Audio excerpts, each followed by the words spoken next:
কয়েক মাস আগের কথা। সেদিন প্রবল ঠান্ডা হাওয়া গায়ে ঝাঁটকে পড়ে। বিকেলে বই কিনতে আনন্দকিল্লায় গিয়েছিলাম। শীতের মধ্যে টুপটাপ করে অল্প অল্প বৃষ্টি হচ্ছে। সে বৃষ্টিতে ঠান্ডা আরো বেশি বেড়ে গেল। কিছুটা হাত কাঁপা নিয়ে বই কেনা শেষ করলাম। আনন্দকিল্লায় এদিকে SMS হলেন আমরা এক পুরানো বন্ধু থাকে। ভাবতেছি ওর সাথে দেখা করে যাব।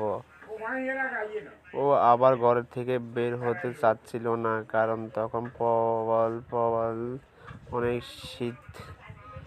আমরা কথা হার মেনে ওকে আমি ঘর থেকে বের করে নিয়ে আসলাম।